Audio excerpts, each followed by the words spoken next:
Pemirsa, pola kejar tayang belakangan ini sering mewarnai produksi sinetron kita. Syuting dilakukan hanya beberapa hari menjelang sinetron tersebut ditayangkan di televisi. Para artis pendukung ikut terkondisi ke dalam suasana yang terburu-buru dengan jadwal yang cukup ketat. Mulai dari tahun 97 tuh udah mulai, kayaknya udah mulai kejar tayang gitu. Dan yang sekarang sampai cinta kejar tayang tapi punya stok ya. Terus tapi kalau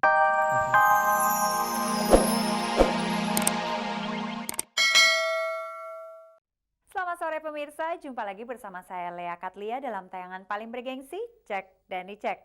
Inilah tayangan infotainment yang membuka cakrawala Anda tentang dunia selebritis.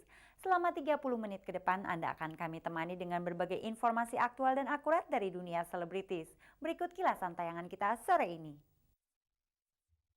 Pemirsa, menyambut Hari Pers Nasional dan ulang tahun Persatuan Wartawan Indonesia atau PWI, kita jumpai beberapa artis yang pernah merasa jadi sasaran kebebasan pers hingga kelewat batas. Banyak artis mengikuti syuting serba terburu-buru karena sinetron yang dibintanginya dikejar tayang. Sulit bagi mereka untuk menjaga kualitas akting. Sejumlah informasi singkat dan menarik seputar artis bisa kita simak dalam rangkuman Galeri Selebriti. Di akhir acara pemirsa, kita simak penuturan dua artis yang melepas masa lajangnya bulan ini. Mereka adalah Vera Rahmi dan Novia Ardana. Kebebasan pers acap kali membuat ngeri para narasumber. Sejumlah selebriti pun menjadi korban kebebasan pers tersebut. Menyambut Hari Pers Nasional dan ulang tahun PWI, kita akan menjumpai beberapa artis dan komentarnya tentang pers di Indonesia saat ini.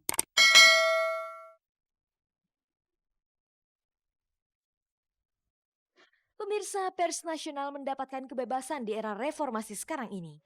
Kebebasan pers tersebut disambut dengan senang hati oleh kalangan narasumber maupun masyarakat pembaca. Namun bersamaan dengan itu juga muncul semacam kengerian pada kebebasan pers yang kebablasan dan tidak bertanggung jawab. Bagi kalangan artis, pers bagaikan pisau bermata dua. Satu sisi bisa mengatrol popularitas, namun juga sekaligus bisa memudarkannya.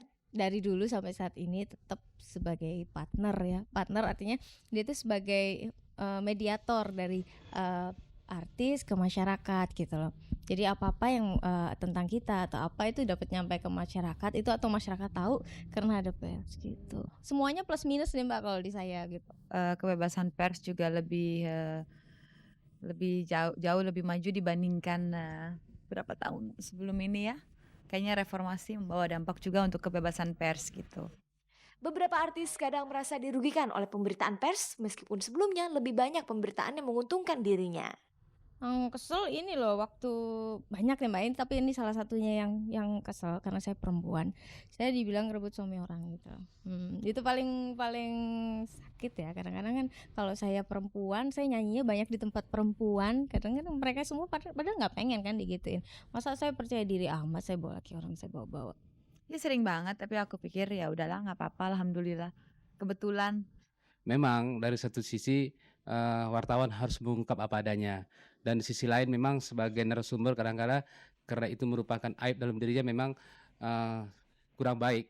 Tapi bagaimanapun sebagai seorang wartawan atau seorang pers gitu harus memang mengungkap, masalah yang ada dan itu apa adanya. Sebenarnya ada mekanisme etika dan hukum bagi kalangan artis manakala diberitakan secara tidak benar.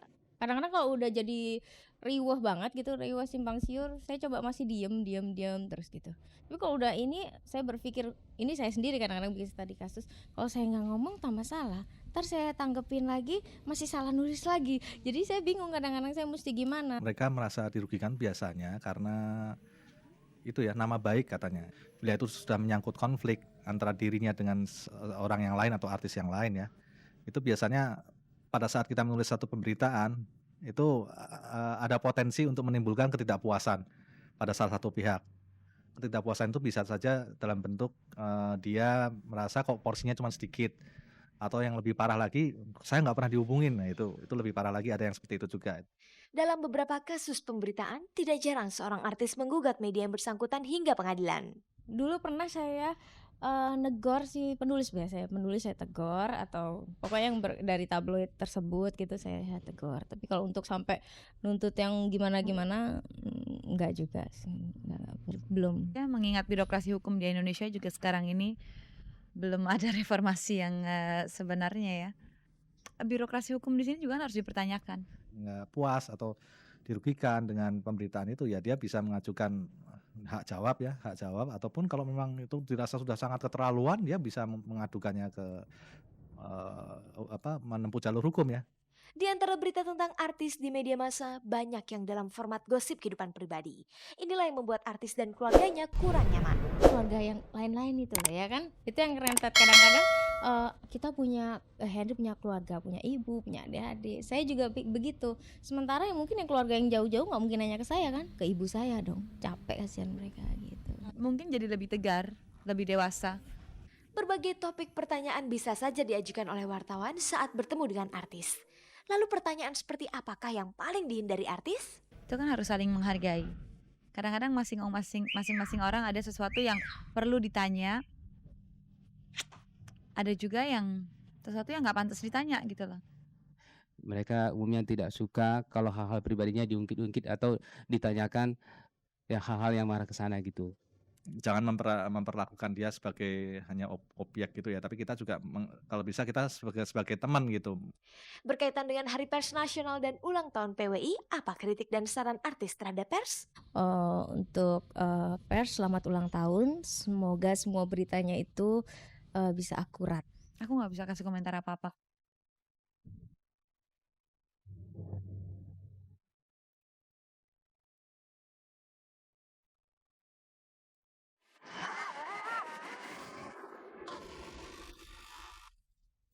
Banyak syuting sinetron yang berlangsung dalam tempo yang mepet dengan masa tayang.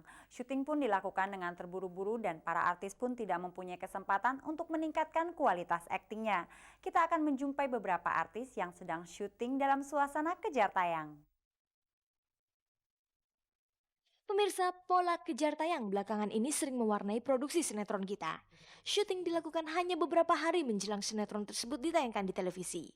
Para artis pendukung ikut terkondisi ke dalam suasana yang terburu-buru dengan jadwal yang cukup ketat. Mulai dari tahun 97 itu udah mulai kejar tayang gitu. Dan yang sekarang sampai Cinta kejar tayang tapi punya stok ya. Terus tapi kalau pas masuk Panji ya kejar tayang sama Kehormatan kayak gitu. Kenapa selalu kejar tayang? Karena memang saya yakin ya ada beberapa alasan, mungkin juga banyak alasan yang membuat kenapa sinetron kejar tayang itu lebih banyak keuntungannya. Dari beberapa hal, mungkin menghemat biaya kan bisa aja. Bagi para artis ini, apa sebenarnya yang dimaksud dengan sinetron kejar tayang? 1 minggu sebelum ditayangkan misalnya kayak Kehormatan hari Selasa atau Panji hari Senin itu seminggu sebelumnya udah syuting selesai baru ditayangkan kayak gitu. Jadi nggak punya waktu untuk mempunyai stok 1 atau 2 gitu. Punya stok 4 aja itu udah bukan kejar tayang. Dengan disibukkan oleh sinetron kejar tayang, apakah mungkin mereka masih menerima tawaran main sinetron lain? Pengen bermain lagi gitu ya. Cuman waktunya ada nggak, itu dia masalahnya. Peran yang ditawarkan atau peran yang saya inginkan atau kira-kira ada masukan dari penggemar pun saya perhatikan. Misalnya seperti sekarang gitu, Bella main jadi wanita baik-baik gitu ya. Justru banyak penggemar yang minta, Mbak Bella jangan baik-baik terus, kita pengen lihat sesuatu yang lain gitu. Mengikuti syuting sinetron kejar tayang, seorang artis akan sulit mengembangkan kualitas aktingnya dan bisa dilanda kejenuhan. Syuting setiap hari kadang-kadang bosen, butuh istirahat gitu. Terus terang kita istirahatnya mungkin pada waktu Lebaran. Iya, setahun sekali. Iya bener. Itu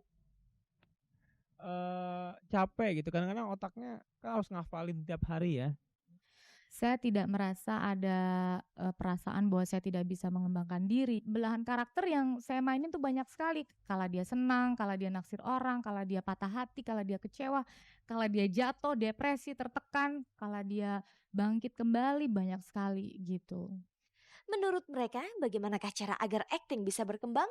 Yang paling penting itu fokus kita ya, konsentrasi dan kemampuan kita untuk mengembangkan kemampuan kita dalam akting. Jadi kalau seseorang aktris atau aktor gitu main dalam satu sinetron, buat saya nggak masalah.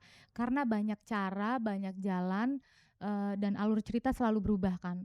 Biasanya maksimal itu 50 episode gitu ya, atau 30-50 episode, stop, sinetron ini berlanjut terus, jadi karakternya nggak akan mungkin berkembang. Karena begitu-gitu aja gitu. Makanya saya main di drama lagi. Kayak begitu, di drama, ya gitu. Makanya kalau misalnya di drama ini kepanjangan juga, ya nggak berkembang lagi.